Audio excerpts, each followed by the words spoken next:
Hello. Well, 6-3. That's not good. The winning streak is now over. That is also not good. Um, Edmonton fans are quite salty, so I think that's good. Uh-oh, I forgot to put the little thing up. Hang on. What happened to the thing? There we go. There we go. We got to get the Jimmerson ad up there. What would this be without the Jimmerson ad?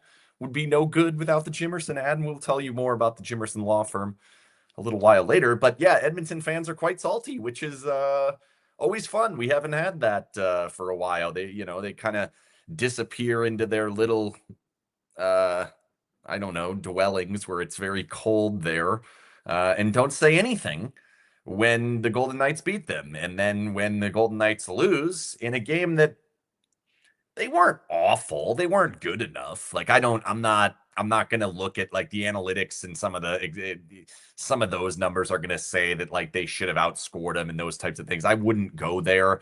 I think that when the game was tighter, it was kind of close to even, and then the opportunities started to arise for Edmonton, and they just took advantage of basically all of them there for a little bit of a stretch of time. And then now it's lopsided and the score doesn't look particularly good. And then the Golden Knights get a few, and now you're sort of back in it. It's like it's not really indicative of what the game was. Like I do think the Golden Knights had their chances. It was not a bad game from them up to the point where it was like 3-0. From there, it's not particularly good. And then they did push back a little bit, so that's certainly a positive. But I think when you look at the overall in this game, it's and as I said on the little caption here, as I said on my three takeaways, as basically I said across the board, this is a game that they lost in front of the goal, and it's very odd because it has been, or at least at different times, especially against Edmonton, they've been really good in front of the goal. And that's been kind of that's really where the steps have been taken for this team to go from what they were, which was like a slightly below average to not all that good defensive team, to now taking that step where the last 15 games, they're like in the top 10 or so, pushing even top five.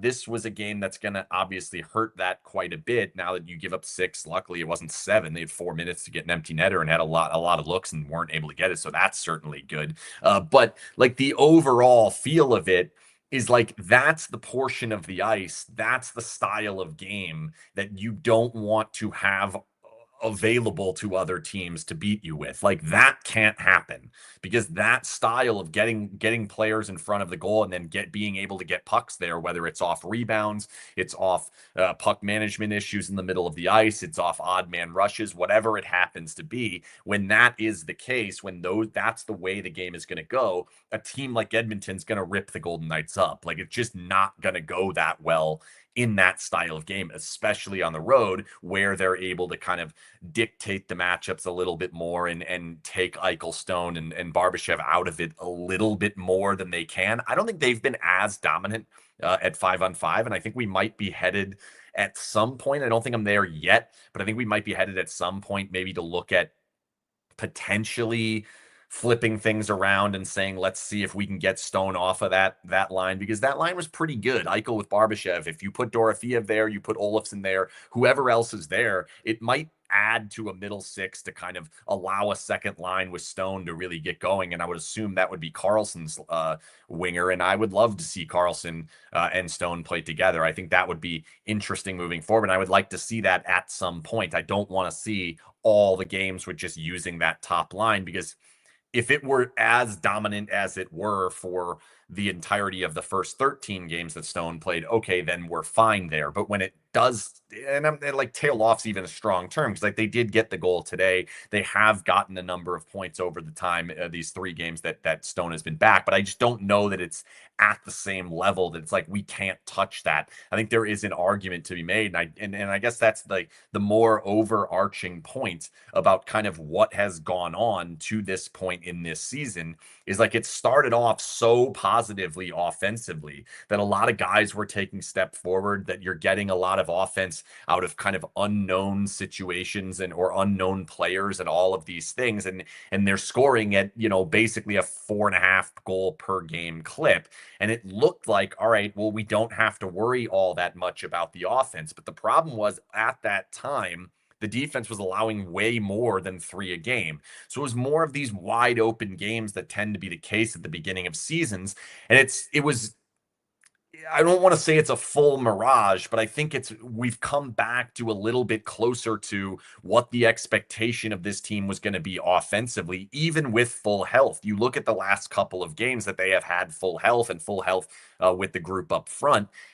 And it's not like they're setting the world on fire offensively. Yeah, the game in Winnipeg, they did have a number of different chances, and Hellebuck was very good, but it did take a 5-on-3 and an overtime goal to get them to 3. Today, it takes being down 5-0 to get them to 3, and they were not all that. It's not like they didn't generate anything. I think they hit 3 posts before that, but like it hasn't been the offensive outburst, and we're starting to get to the point where you are starting to look at, okay, well, what is this team offensively? It was almost certainly never going to be 4.5 goals per game. Like, I don't think anyone that was not realistic, and I don't think anyone ever expected that to be realistic. But I do think there was some belief that maybe it can be like well above 3, somewhere in the 3-4, 3-5, somewhere in that ballpark, where you can say, if we allow 3, we're going to win more often than we're not. If we allow 2, we're going to win pretty almost every single time. By the way, I looked this stat up a couple days ago. It's unbelievable to me. The Golden Knights have scored 3 or more goals in 52 playoff games in their history.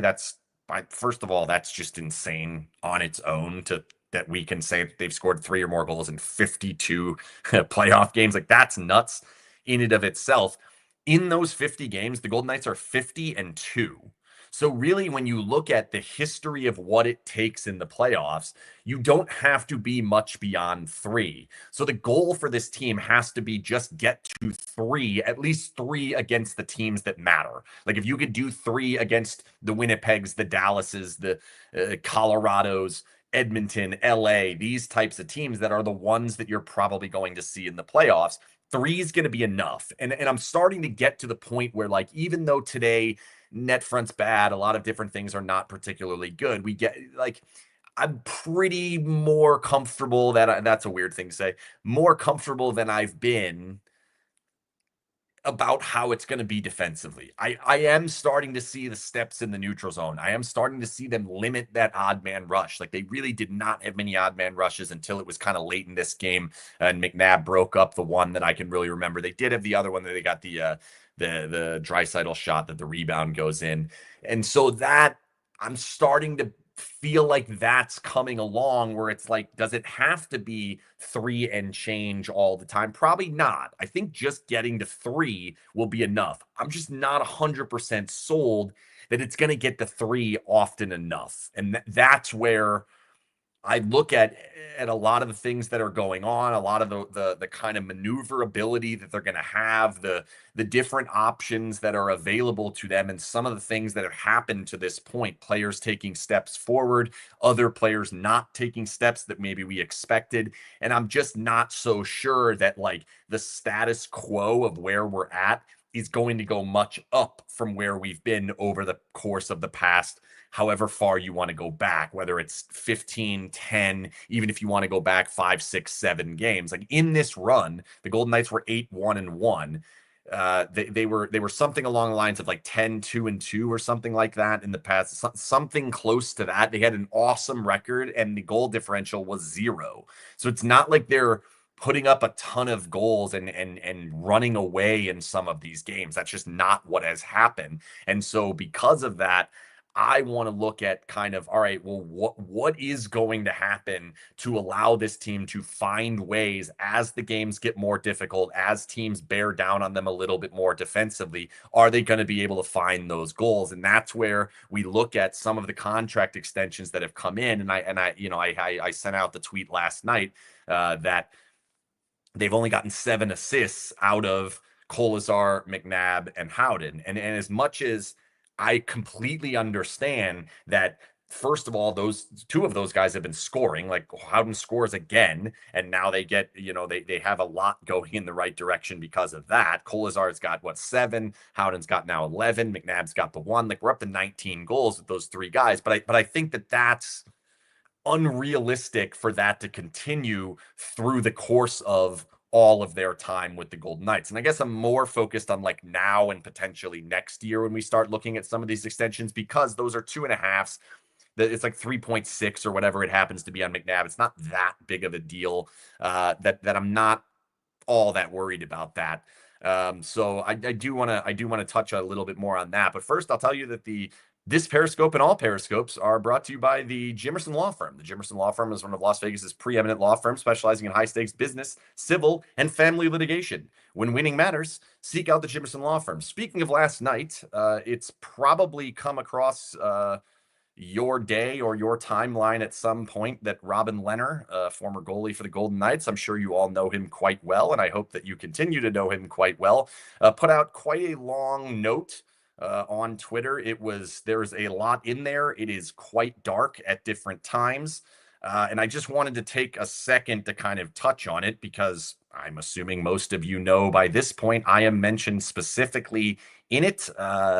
Called me a podcaster, which I'll take that. I would hope that maybe there's more than that, but I will take that for the moment. But what I do want to say is there is a lot more to the story that has been out there about Robin Lehner. And I think what's clear in the note that we saw and the information that he has put out to this point, and I think a lot of the information that he has put out all the way up to this point, is that there is so much more to this story that the truth of what has actually occurred and what should be out there at this point really hasn't been yet. And I think it's really important that like he gets the opportunity to share that story. And I really do hope that at some point, hopefully soon, because the like I said, the message, there's a lot in there that I hope that he has the opportunity to share more of what it is, to get the truth out there, or at least at the very least what his truth is, to get it out there, to allow people to have more than just a small sliver of it. And then beyond that, I hope that after that time that this does happen, and I hope that this does happen indeed for him, is I want everyone to actually take it in. Like, I think a lot of times with Robin, there's a lot to it. It's heavy stuff. And so because of that, a lot of times that there's been grasping on to kind of some of the more flamboyant type of things. And so with that, I just really hope that everybody stays invested in his story, as I'm hoping he has the opportunity to share a lot more with a lot more people about what exactly happened and how he got into all of it. So yeah, it's definitely and John says there, wishing all the best to Robin. I will echo that sentiment as well. So back to the Golden Knights and the contract extension. So I just want to dig into where we are moving forward, because I think moving in this game, let's get off of that for a second here. But where we are now from where we're headed moving forward. So the rest of this season, the Golden Knights do not have a lot of salary cap available. We knew that going in. We knew that like there is a small amount of wiggle room as long as everyone's healthy, or at least it's close to healthy. There's going to be a little bit of extra space at the deadline. It's presumably possible that they can get like a $5, $6, $7 million player and then buy off the contract with half of it or whatever. Is that an unrestricted free agent? Is that a younger player? Is that a guy with term? I don't necessarily think it matters at this point, because there is some space in the future.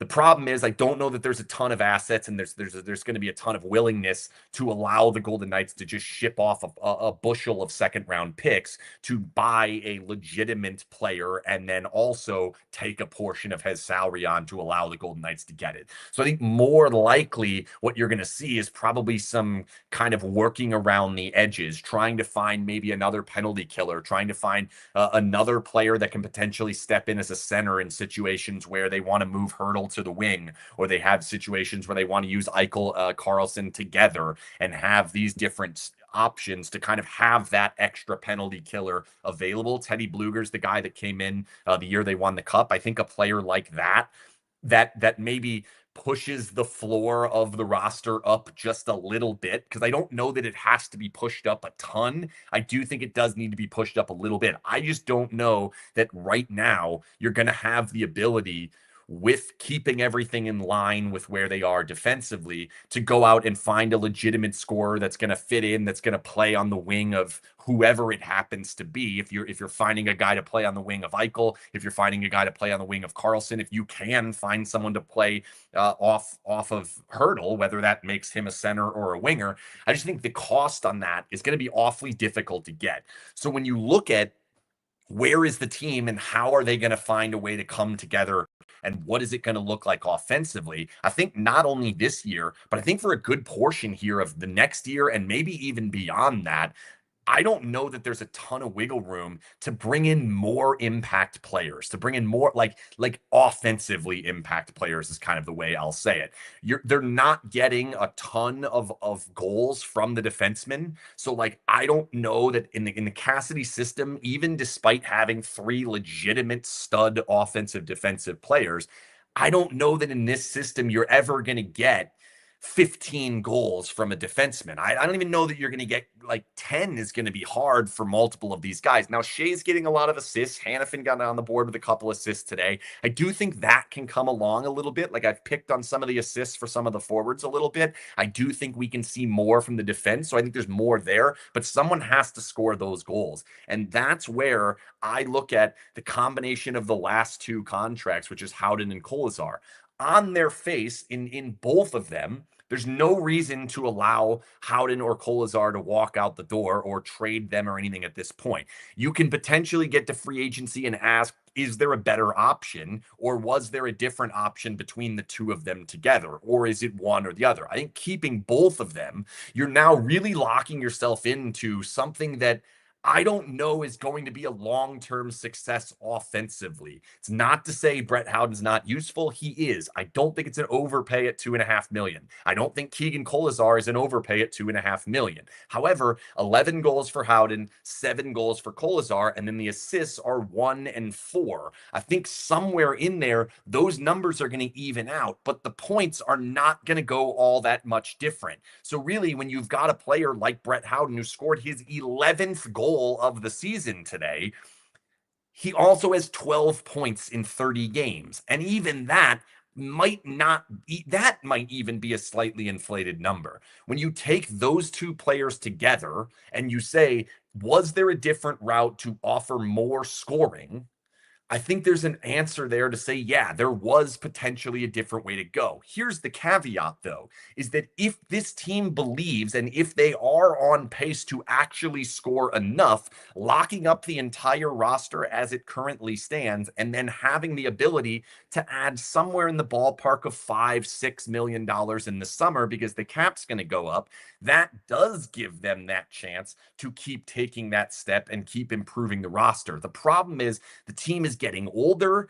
The offense is not going to be a juggernaut with the current group that it is. I like what Victor Olofsson has done. I don't know that Victor Olofsson's going to be a 30-goal player. Certainly after missing all the games, he's probably not. I don't think Brett Howden's a 30-goal player. I'm not even sure Brett Howden's a 20-goal player, and that means he only needs 9 in the next 52 games. I'm not even sure we're going to get that.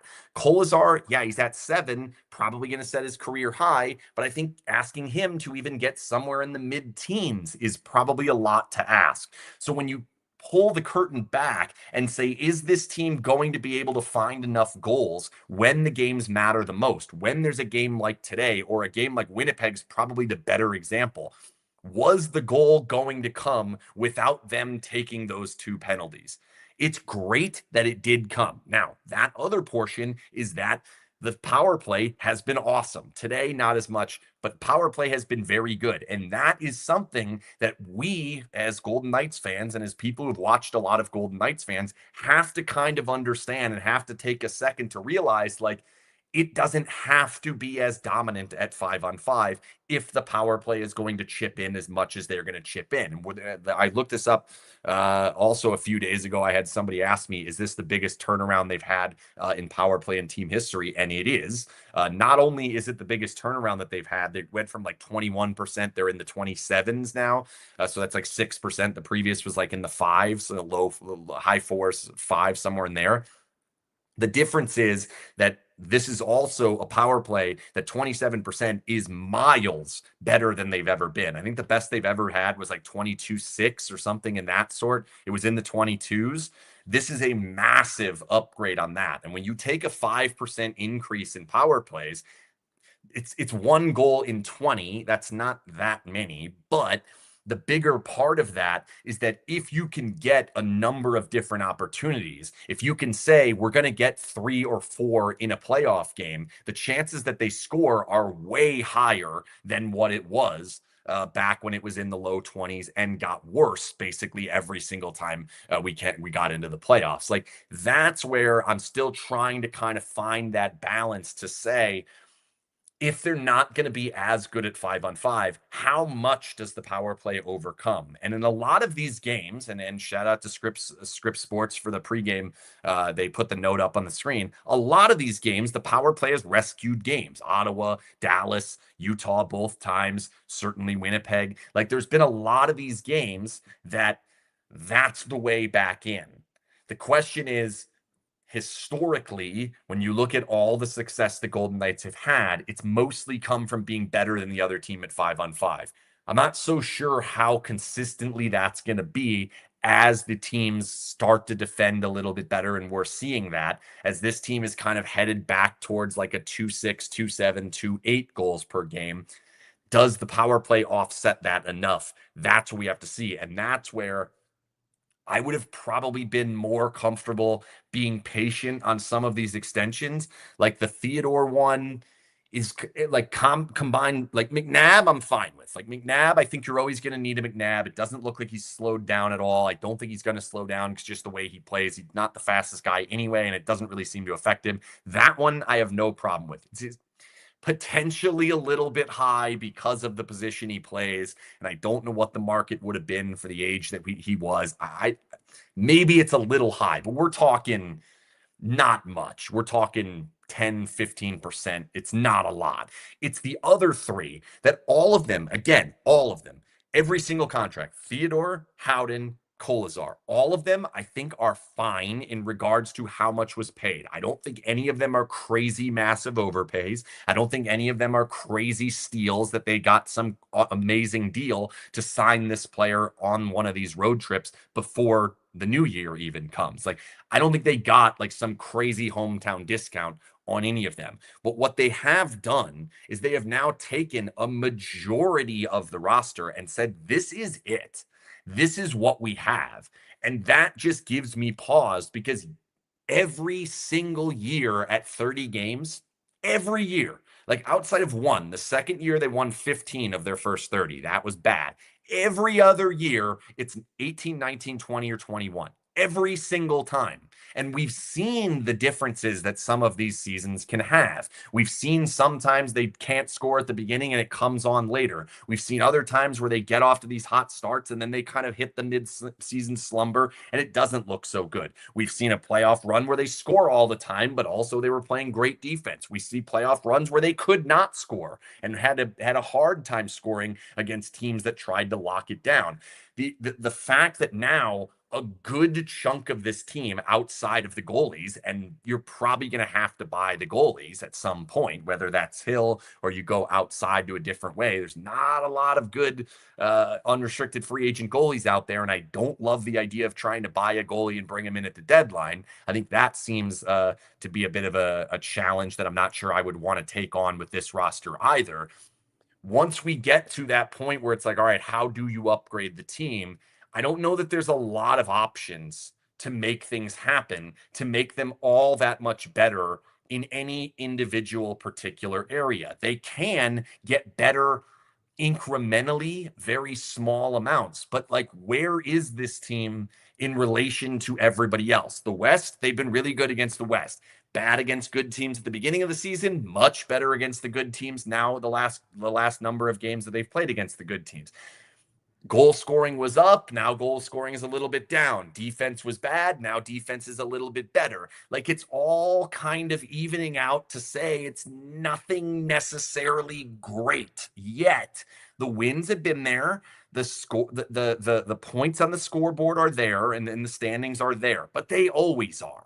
The team that missed the playoffs had this many wins at 30 games. The team that got the 8th seed last year had this many wins at 30 games. There's a lot of different ways this can go. So to simply look at it and say this is a 19 win team in 30 games, I'm not sure is indicative of what they're actually going to be over the next 52 net postseason and then the next 82. And that's where locking in all of these things to players, especially with the last two, players that have scored way more goals than ever their history has indicated, and yet their point totals are not jumping forward. That's like the massive red flag for me, to say we're locking in offense, saying this is part of our offense, and I'm not so sure it actually is going to be. I think Theodore probably will, but the overall sense of defensemen scoring and making a difference in how they're going to do this, what's going to happen, has not really panned out.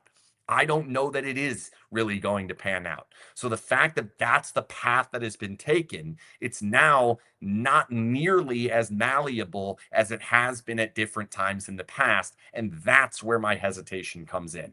If I believed that this team was exactly this 30 games, that if this is the 30 games we're going to get over and over and over again, I would be real happy and real comfortable with everything that has occurred. I'm just not sure that I'm there yet. It takes me a while to get off of the beliefs that take me a while to build. One of the beliefs that took me a while to get to is I'm concerned about how they're going to score. They started to really tear that wall down for the first 15 games. And then now the last 15, it's kind of starting being built up. And I think it's a lot easier to build it back up to what my preconceived notions were before the season than to tear it completely down. Thanks again to the Jimmerson Law Firm for sponsoring all of our Periscopes this season, and all the Periscopes for multiple seasons now.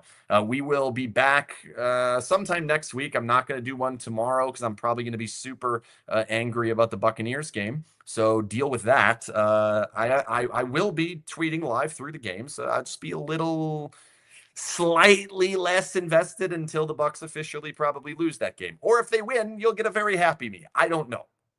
We will see. But that's for tomorrow. That's all I got for tonight. Thanks for joining. See you later.